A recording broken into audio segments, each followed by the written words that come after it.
Et si je te disais que ne pas te laver pendant un mois peut transformer complètement ton corps et ton odeur?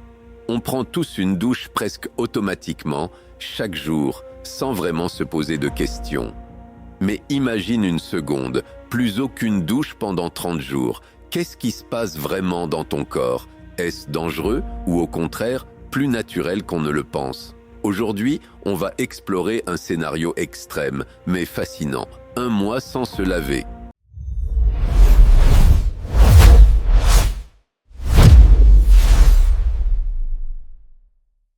Jour 1 à 3, rien d'alarmant. En apparence, les premiers jours, ton corps ne change pas énormément. Ta peau continue de produire du sébum, cette substance naturelle qui protège et hydrate. En réalité, ce sébum est utile. Il forme une barrière contre les bactéries et empêche ta peau de se dessécher. Mais sans douche, il commence à s'accumuler. Et c'est là que les choses évoluent. Jour 4 à 7, les bactéries prennent le dessus.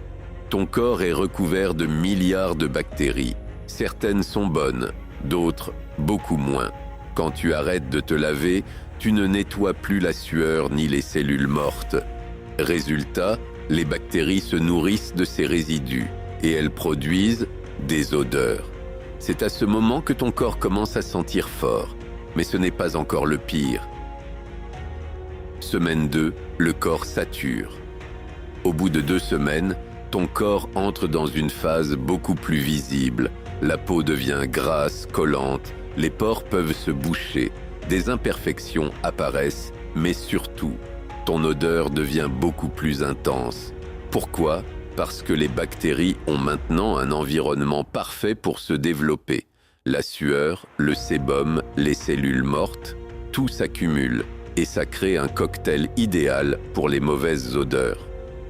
Semaine 3, déséquilibre du microbiote. Ton corps possède un équilibre naturel appelé le microbiote cutané. C'est un écosystème fragile et sans hygiène, cet équilibre est perturbé. Certaines bactéries prennent le dessus, ce qui peut provoquer des irritations, des démangeaisons, des infections légères. Dans certains cas, la peau peut même commencer à s'épaissir ou changer d'aspect. Semaine 4. Accumulation extrême. Après un mois, ton corps est recouvert d'un mélange de sueur, sébum, poussière, cellules mortes, bactéries. Cette couche est parfois appelée une plaque biologique. Ta peau respire moins bien et ton apparence change clairement. Cheveux gras en permanence, odeur persistante, peau terne ou irrégulière. Mais la vraie question est, est-ce dangereux? La réponse est nuancée.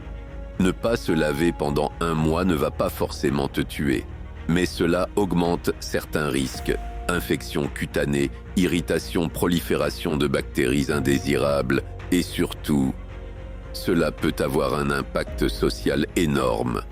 Ton odeur corporelle peut devenir difficile à supporter pour les autres, ce qui peut entraîner isolement, gêne, perte de confiance. Mais il y a un point intéressant, certaines personnes ne se lavent presque jamais. Et pourtant, elles vont bien. Comment est-ce possible? Parce que le corps peut s'adapter. Avec le temps, la production de sébum peut se réguler et certaines odeurs peuvent diminuer. Mais attention, cela dépend énormément de ton mode de vie. Alimentation, activité physique, environnement. Quelqu'un qui transpire beaucoup ou vit en ville n'aura pas le même résultat.